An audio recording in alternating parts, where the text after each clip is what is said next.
Un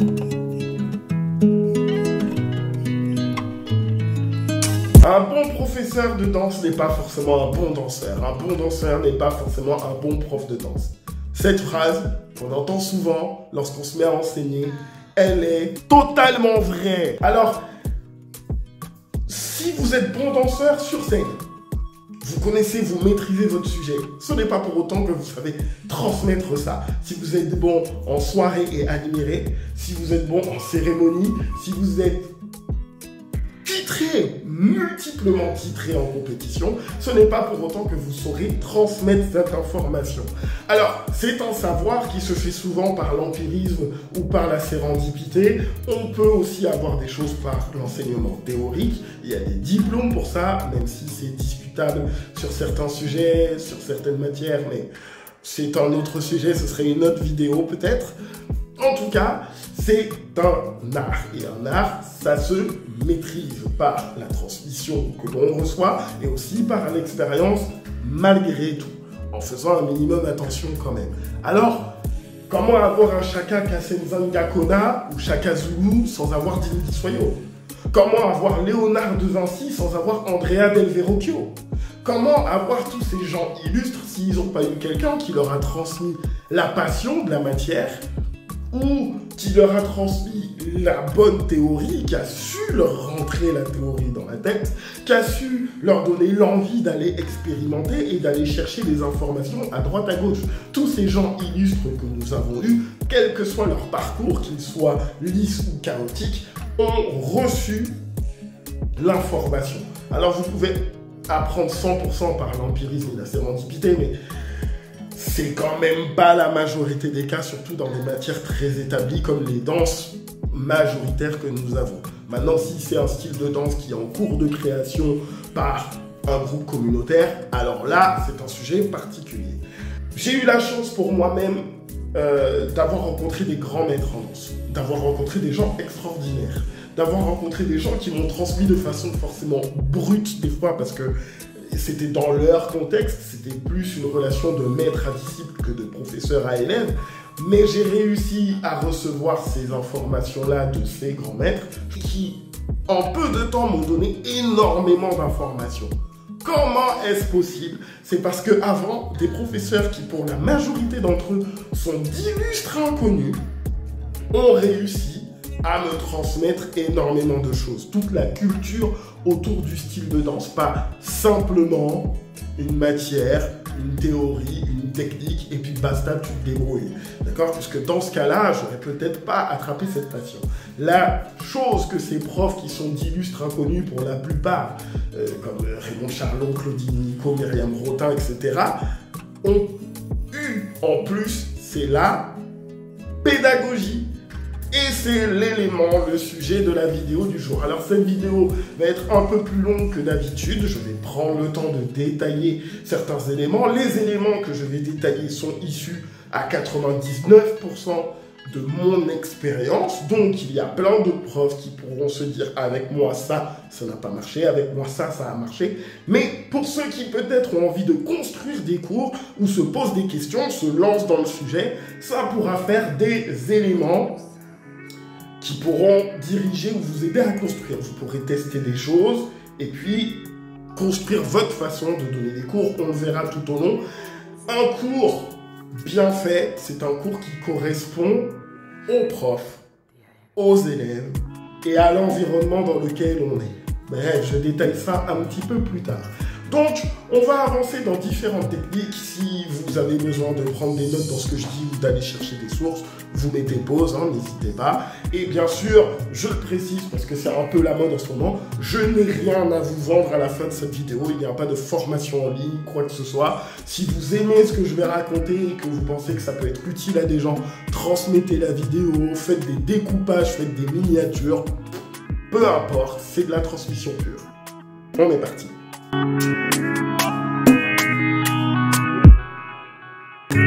Qu'est-ce que la pédagogie? On va commencer par ça. C'est quand même important pour maîtriser un sujet de maîtriser le mot en soi. Donc la pédagogie, si j'écoute le mot, c'est l'art d'enseigner aux enfants. Petite pause là-dessus. Lorsque je dis l'art d'enseigner aux enfants, enfin c'est même pas moi qui le dis, il faut entendre enfant dans un sens adapté au XXIe siècle, c'est-à-dire quelqu'un qui ne possède pas le langage de la matière que l'on enseigne. Explication, détail déjà sur ce petit bout de la définition. L'art d'enseigner aux enfants. Lorsque vous enseignez une matière, cette matière, comme nous sommes des humains, nous transmettons par le langage, par les mots. Les mots ont énormément de sens. Dans notre langue, le français, en plus, nous avons énormément de synonymes, de petits détails qui changent de contexte en fonction des mots. Les mots ont une histoire. Donc, maîtriser les mots d'un sujet, maîtriser la définition des mots d'un sujet, l'étymologie des mots d'un sujet, la philosophie selon la matière que l'on transmet des mots d'un sujet, c'est déjà une grosse partie de la maîtrise. Si l'élève n'a pas les mots, forcément, il n'a pas le sujet. S'il ne comprend pas bien les mots, ça ne suffit pas.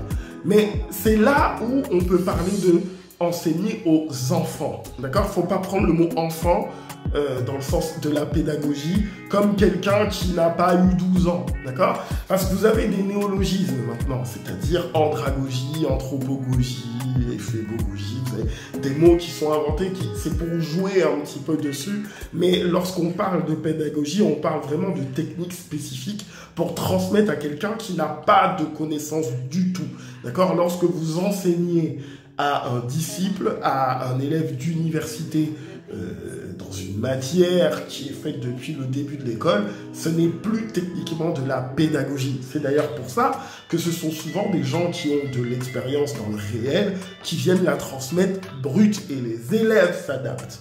D'accord? Le cas de la pédagogie, c'est l'inverse. Bien. Je reviens à ma définition de la pédagogie. Donc, pédagogie enseignée aux enfants. En gros, c'est un art, c'est une technique, c'est un ensemble, enfin, c'est une façon de structurer un enseignement de façon à trouver les meilleures méthodes pour que une ou un groupe de personnes puissent recevoir le plus efficacement un savoir. Stop here! Si je veux que les personnes reçoivent efficacement ce savoir, il va falloir analyser différentes choses. Il va falloir analyser, en un, qui sont les personnes en face de moi. En deux, moi, ce que je peux faire, qui je suis, moi, pour pouvoir transmettre au mieux ce qui sera adapté à qui sont ces personnes. 3, vous êtes dans un contexte dans le cours. Si là, par exemple, je ne peux pas être un super pédagogue, on est dans une vidéo, d'accord? Je ne vois pas qui est là, je n'ai pas discuté avec vous au préalable, je suppose que je parle à des francophones, à des gens qui pour la plupart probablement s'intéressent à l'enseignement, de la danse plus particulièrement, et dans ce cas, je vais essayer de dire des choses qui vont nous parler, ou en me disant que si j'utilise des mots qui seront peut-être pas connus de certains, vous oserez mettre pause et aller chercher la définition du mot. Donc je suppose ça, mais je n'ai pas réellement la connaissance de qui regarde cette vidéo, donc je ne peux pas être un excellent pédagogue sur cette vidéo. Je vais dire ce que je peux dire, d'accord? Il n'empêche que le contexte, vous voyez, là je parle de la vidéo, mais la salle dans laquelle vous êtes, ça peut changer quelque chose. L'ambiance dans laquelle vous êtes. Vous n'allez pas donner un cours de la même manière dans un bar qui est déjà occupé par des gens autour qui se divertissent, qui boivent, qui font du bruit, qui mangent, que dans une salle totalement neutre, avec une décoration pour la danse, des tableaux, une barre, un miroir. Ça ne sera pas la même chose, d'accord? Pour les élèves, ils ne seront pas dans le même contexte. Pour vous, vous ne serez pas dans le même contexte. Donc, il y a l'environnement s'adapte. Alors, parlons de ça 2 minutes. Comment analyser la personne qui est en face de vous? Je vous donne un exemple, c'est le mien. Si vous en avez d'autres, n'hésitez pas à partager. Si vous allez visiter un bâtiment demain, n'importe quel bâtiment, d'accord? Quelqu'un vous fait visiter un bâtiment. Vous allez être confronté déjà à 3 perceptions. Votre perception du bâtiment que vous allez visiter. Admettons qu'on parle d'une école. Allez, on va simple. On vous fait visiter une école. Vous allez avoir votre perception du bâtiment. Je le trouve beau, je le trouve moche, je le trouve trop gros, je le trouve pas bien placé, mais ma perception en fonction de moi. Vous allez avoir la perception de la personne qui a fait construire le bâtiment ou qui possède le bâtiment. D'accord? Qui va avoir sa propre vision. Et selon ce que vous venez faire là, elle va vous vendre plus ou moins bien. D'accord? Et puis vous avez les gens qui vivent dans le bâtiment. Les élèves, les profs, les surveillants, le personnel de ménage, etc. Qui, eux, ont leur vécu dans ce bâtiment et vont vous donner la chose. Donc déjà, il y a une perception. Si je compare aux élèves, ce que vous allez analyser de l'élève en le voyant, en faisant certains exercices, ne sera pas forcément ce que l'élève va dire de lui, que ce soit avec les mots ou avec l'attitude ou avec les vêtements, son intention envers vous. Peut-être qu'il va vouloir cacher des parties de lui que vous allez percevoir tout de suite parce que vous avez de l'expérience. D'accord? On peut rentrer dans des détails et des exemples un peu plus tard. Et puis vous avez ce qui lui a été inculqué. Des gens extérieurs, son environnement, ont une vision, ont eu une envie de lui transmettre ça, ça et ça, et ont peut-être une vision autre de cette personne. Vous allez être confronté déjà à 3 choses. Ensuite, une fois que vous aurez eu ces 3 éléments, je reviens à mon bâtiment. Vous allez avoir 3 autres éléments quand vous avez visité le bâtiment. La structure du bâtiment, le béton, d'accord ? Le gros, l'armature, ok, là il y a un mur porteur, là il y a des ouvertures, ok, les fenêtres, les trucs, le gros du bâtiment est là, il a 4 étages, il fait 40 mètres de long, etc., etc. Bien, vous allez avoir la structure de base au-delà de l'armature, les vœux, les raisons pour lesquelles les pièces sont faites. Alors là, on a voulu une salle de bain, donc on a mis plein d'arrivées d'eau. On a mis une ouverture, une aération pour éviter que l'humidité s'entasse. On a mis des carreaux pour éviter que ça se mette sur la peinture. Là, on voulait une salle de classe, donc on a mis des grandes baies vitrées. Là, on voulait des bureaux, donc on les a un peu excentrés. Là, on voulait que ce soit les toilettes accessibles à la cour de l'école, donc etc., etc. Et puis, vous avez ce que les gens qui sont dedans vont en faire. Les élèves vont dessiner dessus, ils vont mettre leur dessin, le prof va aménager dans les bureaux, le bureau du principal, du proviseur, du directeur, il y aura peut-être une photo de sa famille, il y aura plein de petites choses, il va peut-être décorer, il va mettre un tapis, et ça vous allez y être confrontés, et les autres visions que vous aurez, ils seront confrontés. C'est comme ça que vous analysez ce qu'est le bâtiment, c'est en mettant tout ça ensemble. Vous voyez que je ne suis pas quelqu'un qui bosse dans le bâtiment, donc je n'ai pas les bons mots. Ouais. Lorsque vous trouvez face à un élève, ça va être pareil. Il a une nature, et cette nature est importante. Moi qui ne suis pas très grand, il y a des mouvements en danse à 2 où je m'aventure pas trop, parce que quand je tombe sur une cavalière qui est plus grande que moi, ben, c'est un peu plus compliqué. Ma nature joue, d'accord ? Deuxième chose, vous avez la culture, ce qui a été enseigné à cette personne. Je peux vous donner un exemple concret. Un jour, j'ai voulu transmettre, pareil, des mouvements plutôt dans des traits sensuels, féminins, un peu plus exagérés, parce que je voulais que la personne débloque quelque chose d'elle, d'accord ?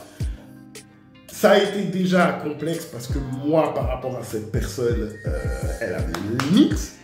Je reste quand même un homme. Et puis, cette personne a une éducation qui fait qu'elle ne se permet pas certaines choses. Je lui ai montré une vidéo de quelqu'un qui était juste assez sensuel et légère et qui exagérait certains traits. Et tout de suite, elle l'a traité de... Pourquoi? Parce que c'est son éducation qui a fait ça. Elle ne la connaît pas. D'accord? Mais il y a la culture qui joue. Je vous donne des exemples de femmes et du sensuel, d'accord? Parce que c'est un exemple marquant, hein. Je pourrais vous en donner plein d'autres. Et puis vous avez le vécu de cette personne. Elle peut avoir une nature, on peut lui avoir transmis des choses, et puis a eu un traumatisme qui fait que elle ne veut pas faire ça, ou ça, ou ça, ou ça. Vous avez des hommes dans des danses qui ont par nature des attitudes un peu macho, qui ne veulent pas avoir ces attitudes-là. Pourquoi? Parce que leur vécu a fait que ces attitudes-là ont porté préjudice. Pas forcément dans l'extrême, hein, attention, mais ça a été mal perçu, etc. Donc ils ne veulent pas. Vous avez des gens qui sont dans des couples où la personne n'est pas très à l'aise avec le fait qu'on danse. D'accord? Pourtant, on ne lui a pas inculqué qu'il ne fallait pas danser de certaines façons. Sa nature n'empêche en rien, mais son vécu personnel fait que. Vous voyez? Ça, c'est analyser la personne en face de vous. Ensuite, vous avez, vous, par rapport à cette personne, quel est votre état émotionnel au moment où vous allez donner le cours? D'accord? Votre physique, je vous donne un exemple. J'ai donné des cours de dancehall il y a longtemps. Très longtemps. Et puis, je voulais que dans le dancehall, les filles, j'avais que des jeunes filles face à moi, qui avaient une vingtaine d'années, j'avais à peu près leur âge, et je voulais qu'elles arrivent à contracter les fessiers, d'accord, pour arriver à les contrôler un par un, parce qu'en avançant dans le dancehall, ça pouvait être des choses qui pouvaient les aider à atteindre certains niveaux techniques, d'accord? Le fait d'être un homme de leur âge à leur transmettre ça m'a donné quelques difficultés. Le meilleur moyen que j'ai trouvé pour réussir à le contrôler sans difficulté, c'était qu'elle s'allonge au sol sur le ventre.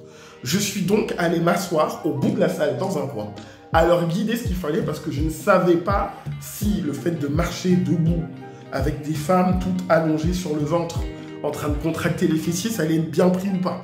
Vous voyez, ma nature joue aussi, d'accord? Et puis, il y a mon savoir, mes connaissances. Je peux avoir des limites sur certaines connaissances et les accepter. Et je sais que je ne peux pas emmener les élèves là ou là ou là, où je n'ai pas la technique pour détailler d'autres façons ce mouvement-là, d'accord? Ne pas hésiter à dire, allez voir quelqu'un dans un stage qui va vous le donner, d'accord? Ou à aller chercher l'information de comment on peut le transmettre. Vous voyez, vous allez jouer. Et je vous ai déjà parlé de l'environnement. Là, j'ai pas énormément à détailler. Le sol, ça peut jouer. Le miroir, ça peut jouer. L'ambiance autour, ça peut jouer. Qui regarde ou regarde pas, ça peut jouer. Le rapport des élèves à cet environnement peut jouer. Enfin, il y a plein de choses. Ok? Bon, ça, c'est déjà une grosse partie d'analyse.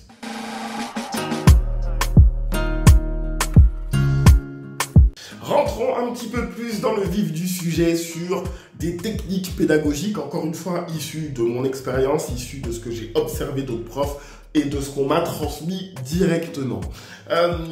Bien sûr, vous pouvez compléter ou transcrire tout ça sur votre domaine, si votre domaine n'est pas la danse, ou une danse bien spécifique, d'accord? N'oubliez pas d'adapter les savoirs. Le but, c'est de partager.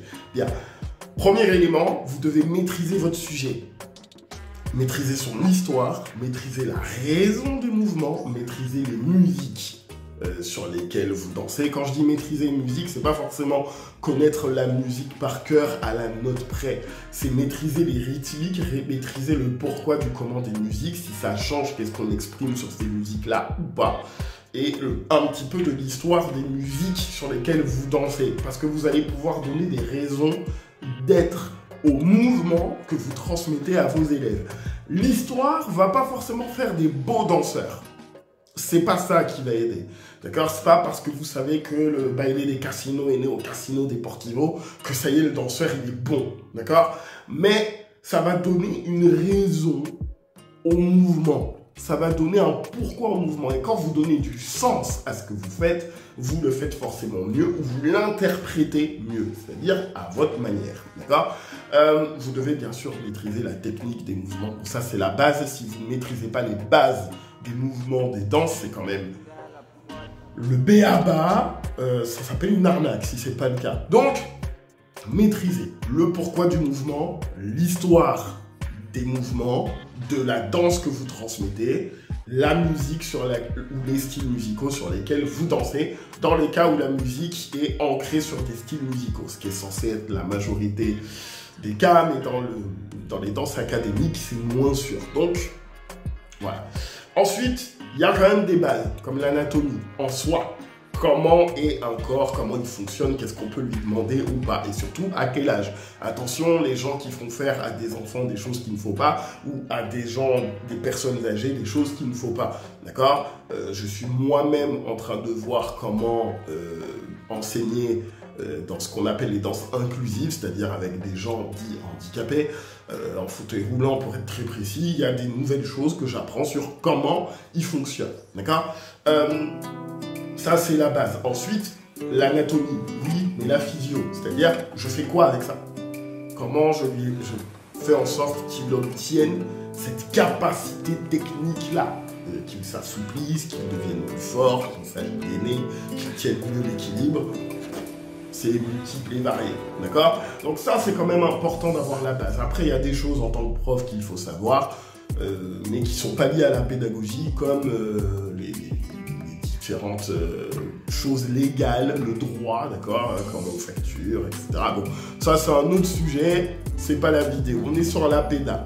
Bien, une fois que ça, c'est fait, tout ce que vous maîtrisez là, vous devez réussir à le décortiquer, à en faire des exercices pratiques, à en faire des jeux. Je rappelle que le jeu, c'est le meilleur moyen que la nature a trouvé pour apprendre.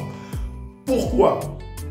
Le jeu, c'est mettre dans une situation où il y a un problème qui n'a aucun impact sur la vie. Donc, pour le cerveau, qui est une boîte à régler des problèmes, c'est bien parce que ça fait appel à des moyens de trouver des solutions.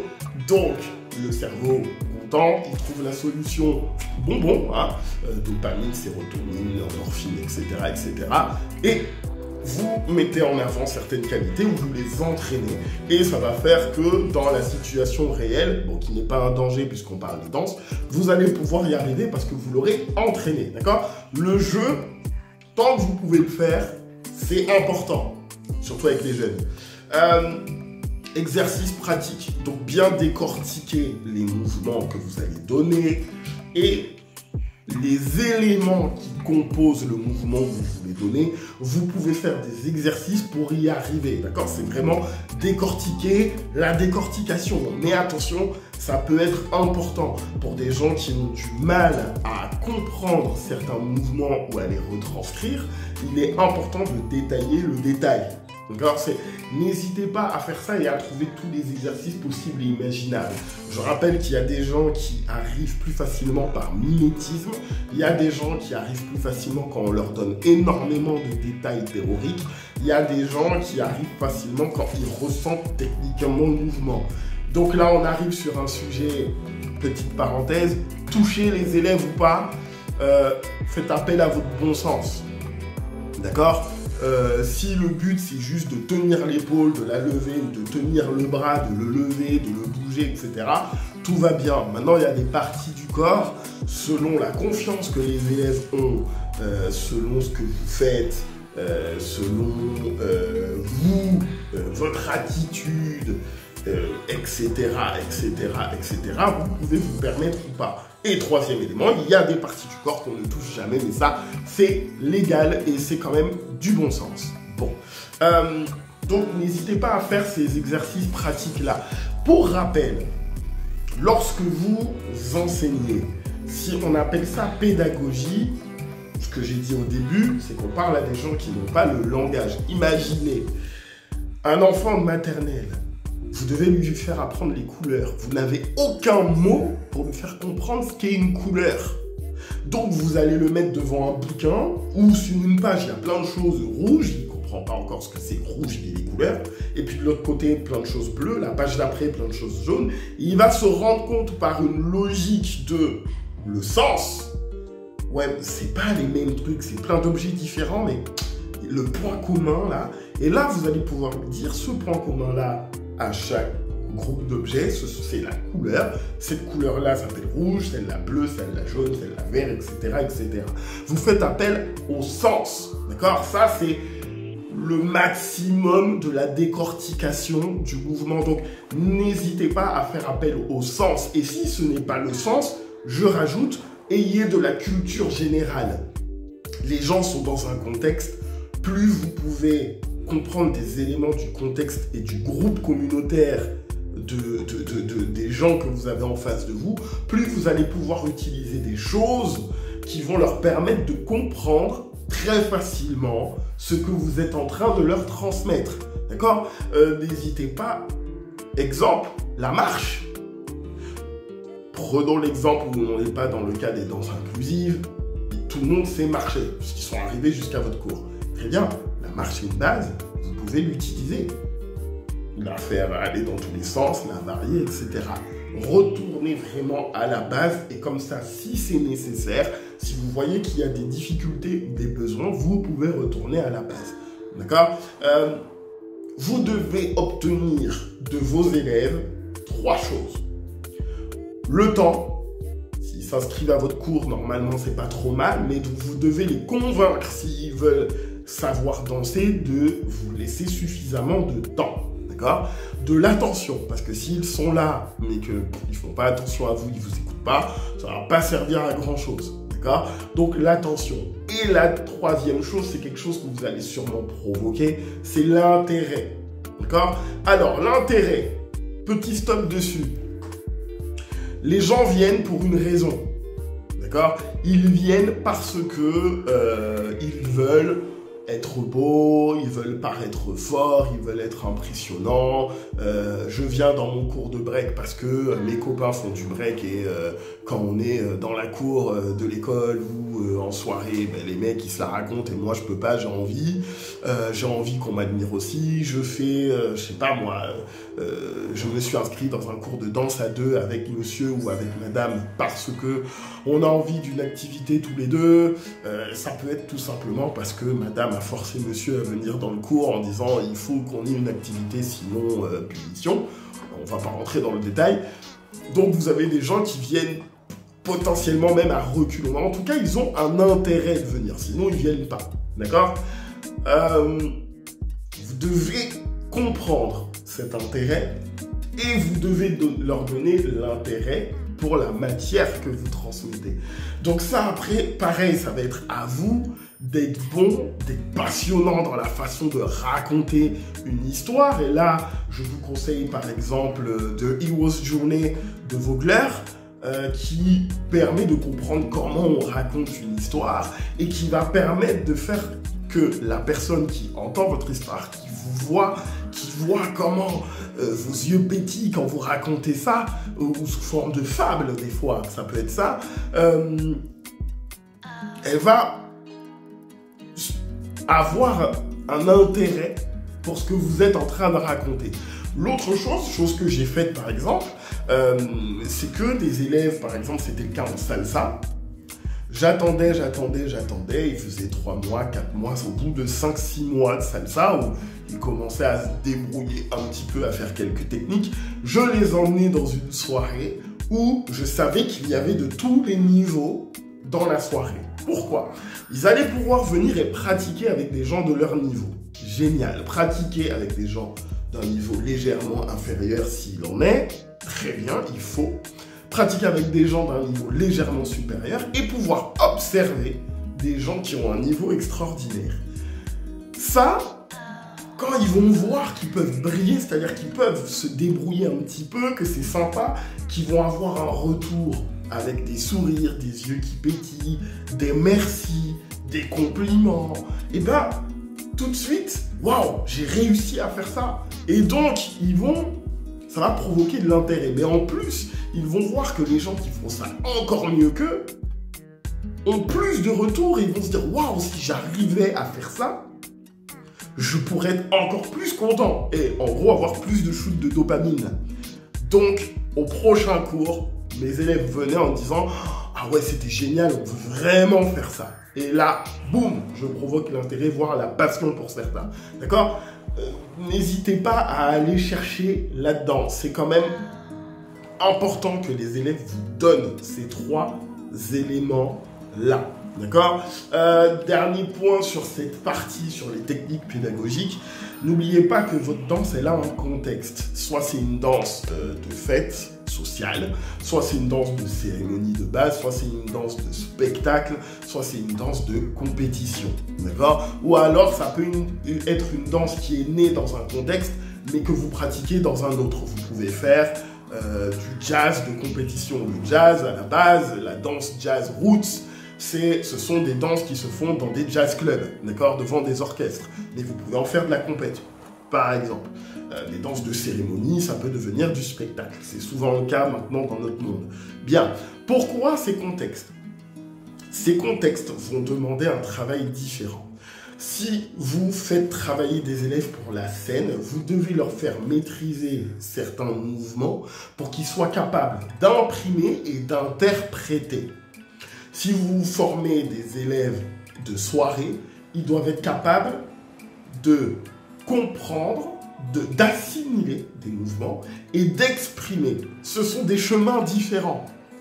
Le danseur de scène, il doit être capable de refaire ce que veut le chorégraphe. Alors bien sûr, au niveau de vos élèves, hein, faut pas exagérer non plus, mais il doit être capable de refaire, d'accord, techniquement, et d'interpréter, c'est-à-dire qu'à travers lui, à travers son corps, la matière, il y a la créativité de vous, si c'est vous le chorégraphe, d'accord. S'il a une part d'interprétation dedans, c'est vous qui la lui donnez. Là, je veux que tu exprimes ce que toi, tu ressens de la musique, si vous lui faites travailler l'impro, par exemple. Bien. Maintenant, le danseur qui ne fait que de l'impro parce qu'il danse en social, c'est le cas souvent des danses à deux, par exemple.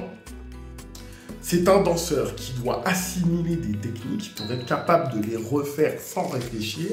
Pourquoi? Parce que quand il va se retrouver en soirée, la musique, le contexte, la façon dont il est habillé, ce que va lui renvoyer son ou sa partenaire, vont faire qu'il va recevoir plein d'infos, que ces infos doivent passer par là, façon de parler bien sûr, et que c'est ce qu'il ressent de ces infos qu'il va retranscrire par ce qu'il a assimilé. D'accord?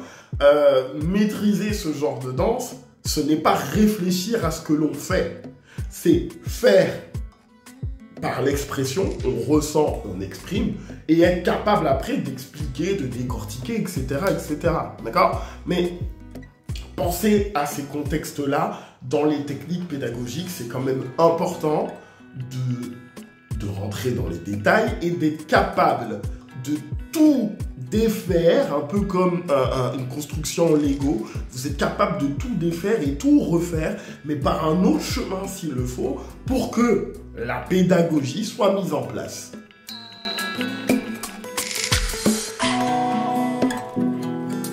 Alors attention, la structure d'un cours, vous en avez plein. Il n'y a pas une façon de faire ces cours pour tous les styles de danse et tous les contextes.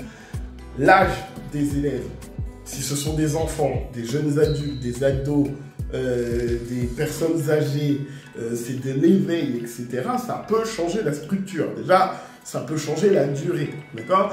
Le type de danse, si la danse elle est plus ou moins acrobatique, si c'est de la danse à deux, c'est de la danse en ligne très simple, etc., ça peut changer aussi la structure. D'accord? Le moment des exercices techniques, le moment des échauffements, vous avez différentes choses qui peuvent se changer. Si ce cours est un cours régulier, donc vous allez voir les élèves toutes les semaines, si c'est un stage, donc c'est exceptionnel, si c'est une masterclass, c'est-à-dire que vous êtes là pour transmettre la façon dont vous faites les choses, les gens sont là pour votre personnalité dans la danse. Si c'est une animation, c'est pas la même chose. Si vous êtes en train d'animer dans un bar, vous ne structurez pas les cours de la même manière. Le niveau des élèves peut changer la structure. Pourquoi? Le temps de l'exercice technique, imaginez-vous, vous donnez un cours. Souvent, ce qui est important pour assimiler une technique, c'est ce qu'il y a dans l'échauffement ou l'exercice technique, pas forcément la variation de fin, si vous faites une variation de fin ou le moment d'impro de fin, d'accord? Il y a des moments dans la structure où vous gérez aussi l'humeur des élèves, d'accord? Il ne faut pas qu'ils s'ennuient trop.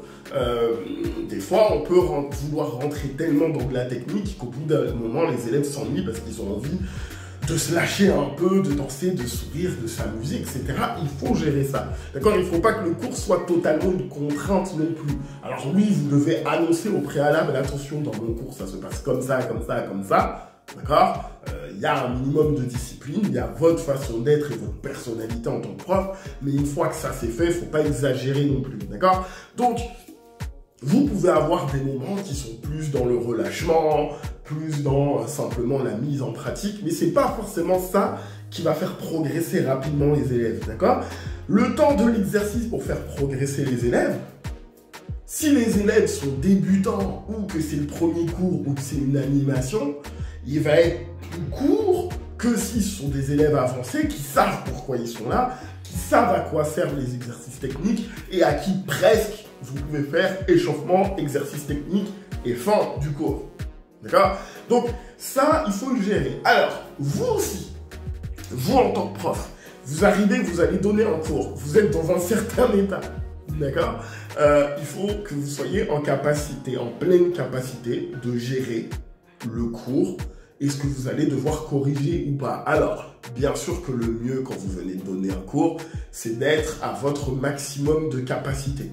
D'accord? Mais je vais vous donner un exemple personnel. J'ai des jeunes enfants. Il m'est arrivé d'arriver en cours fatigué parce que la veille, on n'a pas dormi, parce qu'il a fallu les emmener, les chercher. Enfin bref, je suis dans un état particulier. Je sais que si je reste debout toute la soirée pour donner des cours, le dernier cours ne sera pas de bonne qualité. Je ne serai pas en pleine capacité. Alors, qu'est-ce que je fais?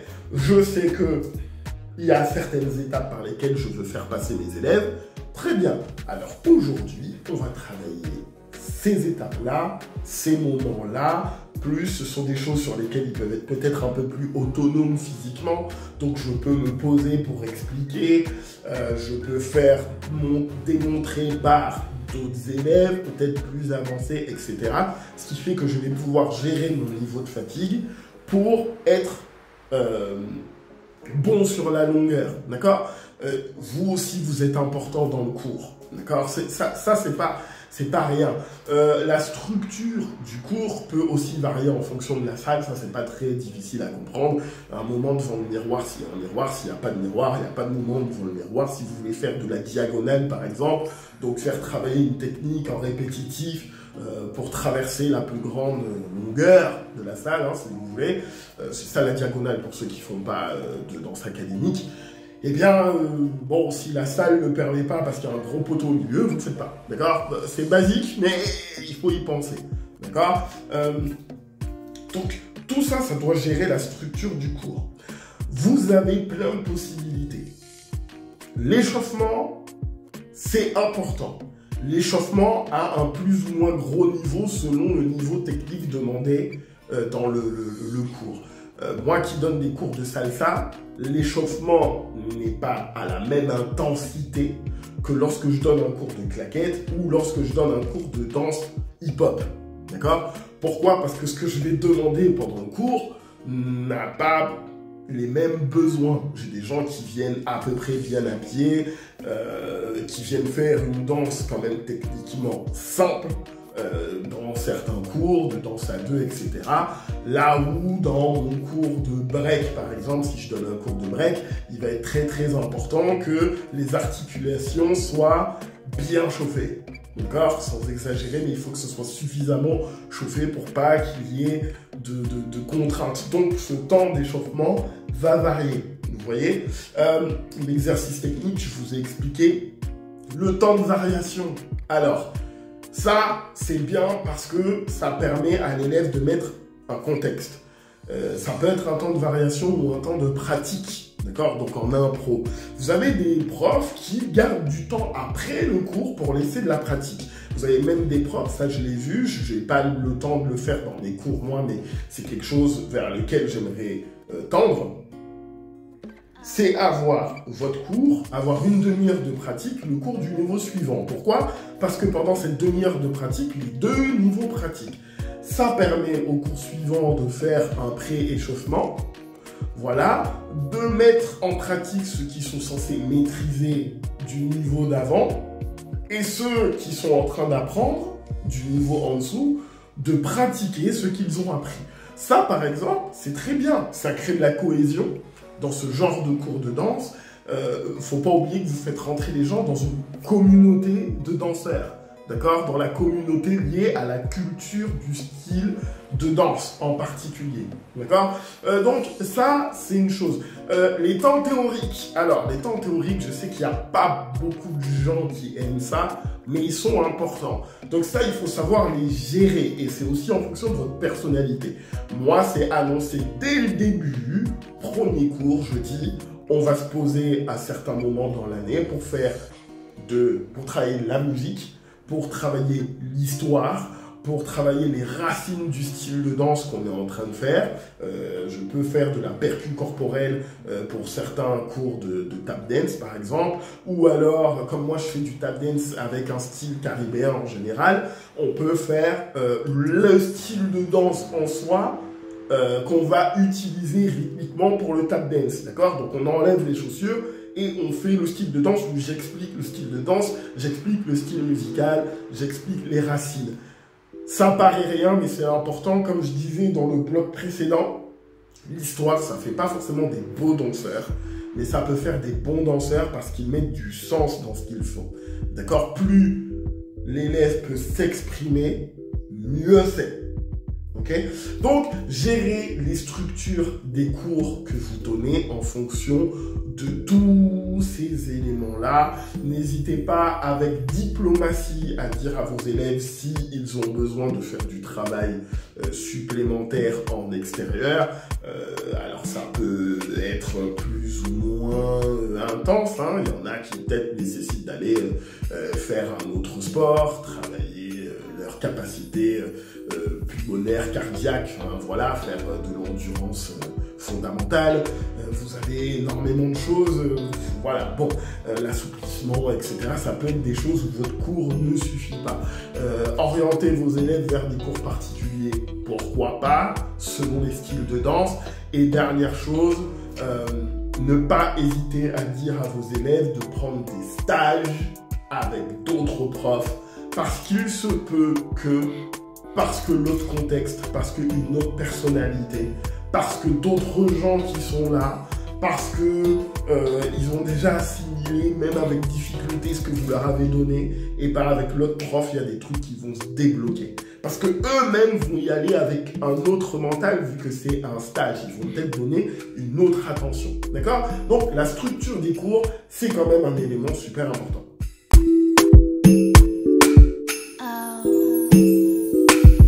Quand même un dernier bloc, alors ça c'est un sujet, il faut quand même en parler, ce sont les difficultés que vous pouvez rencontrer, qui des fois ne sont pas de votre ressort, et c'est lié à la pédagogie. Pourquoi je dis ça? Parce que votre pédagogie, vous pouvez faire des erreurs déjà, ou ne pas avoir capté qu'il y a une difficulté quelconque chez un élève, et ça pose problème.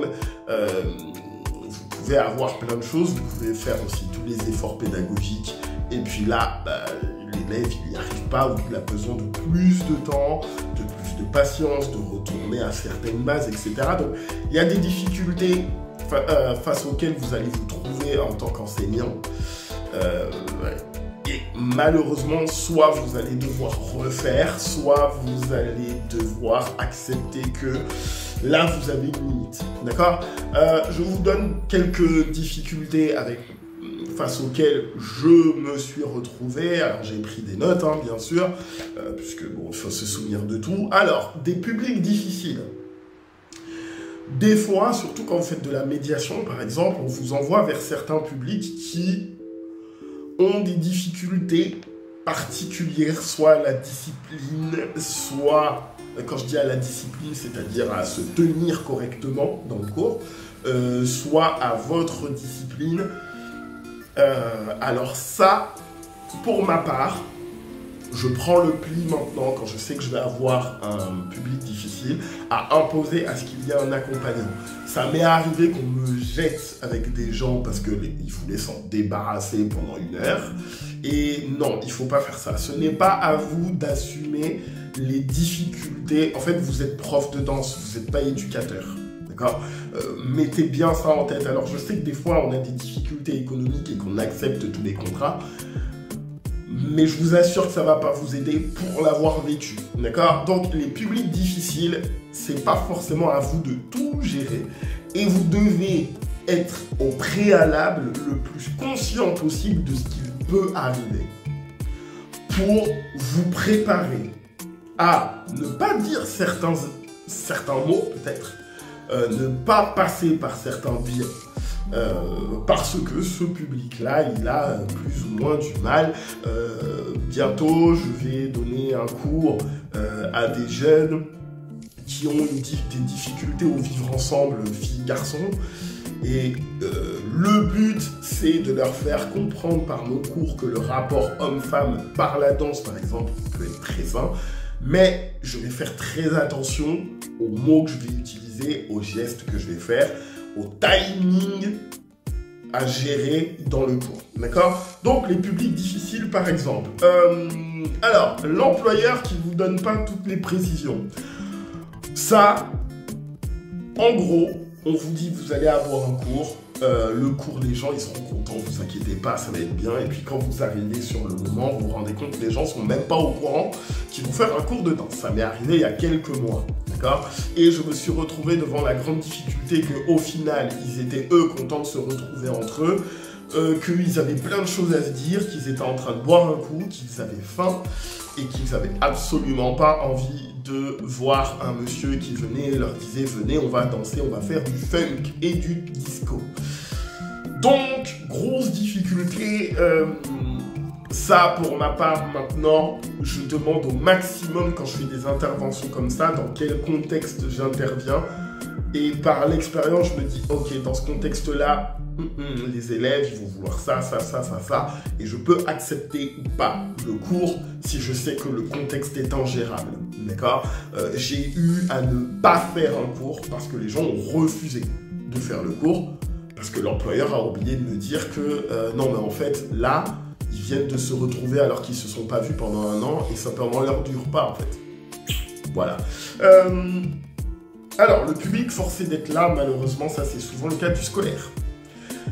Les élèves n'ont pas forcément envie de faire de la danse, peut-être parce qu'il n'y a plus de place en foot. Je vous donne un gros exemple. Et ils sont là et ils se retrouvent devant vous, ils n'ont pas envie. Alors là... Ce qui m'arrive, je vous donne un exemple qui m'est arrivé récemment, c'était annoncer cours de claquettes pour des élèves de lycée. Et des élèves n'avaient pas envie de rentrer dans la salle parce qu'ils ont lu claquettes et qu'ils ont le stéréotype de claquettes et que ça a été un peu difficile. Et la prof les a un peu forcés à rentrer au final, mais ils venaient à reculons. Et bien j'ai pris le pli de faire un peu autre chose. J'ai fait de la percu corporelle. J'ai commencé par faire des rythmes un peu hip-hop, raga. C'était des élèves qui aiment ce type de musique-là. Ça leur a un peu plus parlé. Pourquoi? Parce que je sais que c'est un peu moins difficile pour des élèves d'école, c'était des lycéens, de faire des choses avec les mains que de les faire avec les pieds ou avec le haut du corps, où ils ont plein de stéréotypes avec ça, et réussir à faire des rythmes qu'ils aiment. J'ai mis des musiques qu'ils aiment sur lesquelles ils ont fait ces rythmes-là, et du coup, ça leur a parlé. À la fin, je leur ai fait un peu plus de pieds, ça s'apparente aux claquettes, mais j'hésite pas, moi, à adapter et à dire maintenant, fruit de l'expérience, à la personne qui m'accueille. Par contre, je gère le cours, donc si ça change, ça change. Tant pis. D'accord? Ça m'est arrivé, ça peut vous arriver aussi dans plein de contextes différents. Alors, l'élève arrogant, ça c'est casse-tête. Il vient, il est persuadé qu'il maîtrise, qu'il sait faire, il donne des conseils aux autres élèves alors qu'il n'en a pas le niveau. Il y a différentes manières de gérer ça. Moi, pour ma part, je le laisse faire jusqu'au jour où je le mets devant le fait accompli qu'il n'arrive pas à faire un truc. Voilà. Moi, je préfère faire ça et faire remarquer aux autres qu'il ne faut pas l'écouter. Pourquoi? Parce que quand il se retrouve devant le fait accompli, soit il vit dans le déni et il ne vient plus, et tant pis, soit il accepte et les fois d'après, il est beaucoup moins arrogant. Il y a des profs qui le cassent de suite. D'accord? Ça, bon. Alors, les élèves qui veulent faire autre chose, c'est un peu comme je vous ai dit, ceux qui sont forcés d'être là. Quand je dis ils veulent faire autre chose, c'est vous avez un programme, vous savez que c'est bon pour eux, qu'il faut qu'ils avancent par ça. Mais eux, ils ont une vision de ce qu'ils veulent faire. L'exemple, ce sont les danses qui ont des acrobaties. Vous avez des gens, ils veulent des acrobaties tout de suite. Ils veulent faire des techniques de tour, des portées, des sauts, des trucs visuels très vite. et vous savez que c'est pas forcément la peine. Alors, j'ai 2 trucs pour ça. Moi, le premier, c'est que premier cours, j'annonce direct.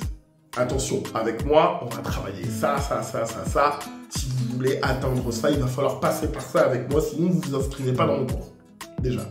Ça, c'est une première chose. La deuxième chose qui peut se passer, c'est que je leur donne un petit peu. Et je leur donne un petit peu de façon à ce qu'ils comprennent que s'ils ne maîtrisent pas ce que moi je leur donne avant, eh bien, ils n'y arriveront pas. Récemment, il y a des élèves en cours de salsa qui me disaient qu'ils ne dansaient pas assez à deux, qu'ils ne pratiquaient pas assez en se lâchant, etc. Oui, sauf que moi, je voyais qu'ils avaient mal les mouvements et que le problème, c'est qu'ils allaient rentrer des mauvais trucs. J'ai dit, ok, il n'y a pas de problème. Le cours d'après, je les ai laissés pratiquer au début du cours. Je les ai laissés pratiquer. J'ai dit, ok. Et maintenant, dans ce que vous avez pratiqué, change ça.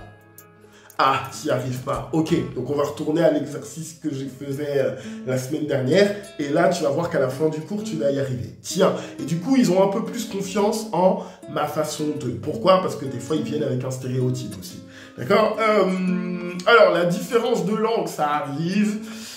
Ça, c'est une difficulté qu'on peut ne pas pouvoir gérer du tout. C'est bien quand il y a quelqu'un qui peut traduire, mais ça peut prendre plus de temps sur votre cours. Bon, ça m'est déjà arrivé. Et malheureusement, si c'est une langue où vous vous dépatouillez, c'est cool. Si c'est pas le cas, s'il n'y a pas un interprète, quelqu'un qui est suffisamment silencieux d'ailleurs, pour pas parler trop fort en même temps que vous en traduisant. Après, ça peut perturber le cours. Ok, c'est quand même bien de mettre aussi dès le départ, attention, tu viens dans mon cours, moi je parle cette langue-là. Voilà, vois comment tu arrives à t'adapter, ça va te demander un effort supplémentaire. Bon, l'élève sous alcool, ça m'est déjà arrivé, surtout dans des bars. L'élève sous alcool, quand ça m'arrive dans un bar, je regarde le patron du bar et je lui dis tu peux gérer. Voilà, c'est pas mon métier. Je suis prof de danse. Je suis pas éducateur, je suis pas vigile. D'accord? T'es sous alcool, t'es ingérable, je veux pas de toi. Ok? Ça aussi, il faut être capable d'être ferme. Après, il est un peu pompette, il est marrant, on est dans un bar, il est gérable. Je peux laisser passer. Alors, dans un cours normal, régulier, non. L'élève qui n'est pas doué du tout, et l'élève qui n'est pas doué du tout, c'est quand même un truc à gérer, surtout avec diplomatie, soit à être capable de faire entendre aux autres élèves que là, on va redescendre un peu parce qu'on veut emmener tout le monde avec nous, soit faire comprendre à ses élèves qu'il va devoir faire un travail en plus. Alors, ce que je fais moi, c'est que dans la structure du cours, je prévois sur un cours d'1 heure, par exemple, 5 minutes sur un exercice basique que je fais après l'échauffement, qui va aider particulièrement ces élèves-là. Et par contre, on est une communauté, c'est-à-dire, c'est pas je fais cet exercice pour lui, parce qu'il a des difficultés, d'accord? Vous avez aussi l'élève qui est vachement doué par rapport aux autres. Autre difficulté à gérer. Alors, dans certains cas, je peux lui donner des petits trucs en plus. D'accord? Dans d'autres cas, je peux lui dire de passer au niveau supérieur. Ce qui m'arrive de faire, c'est quand il y a 2 niveaux, de lui dire de faire les 2 niveaux en disant là, tu apprends bien, et là, tu vas galérer, mais à la vitesse à laquelle tu assimiles les choses, ça va bien passer. Je peux lui conseiller d'aller prendre des stages à droite, à gauche, comme ça, il atteindra l'autre niveau plus rapidement. D'accord? Faut aussi gérer son arrogance à lui, son ego, de se rendre compte qu'il est très bon et que les autres n'y arrivent pas et que lui, il trouve ça logique. D'accord? Donc, l'élève qui est doué, c'est aussi un truc à gérer. Tout ça, ce sont des difficultés. Il y en a peut-être d'autres. Si vous en avez, n'hésitez pas à les dire. En tout cas, voilà, moi, ce sont des difficultés face auxquelles je me retrouve confronté quand je donne des cours. Et ce sont des choses à gérer. La pédagogie, ça va être aussi le fait de pouvoir gérer ça avec tous les autres élèves qui sont là.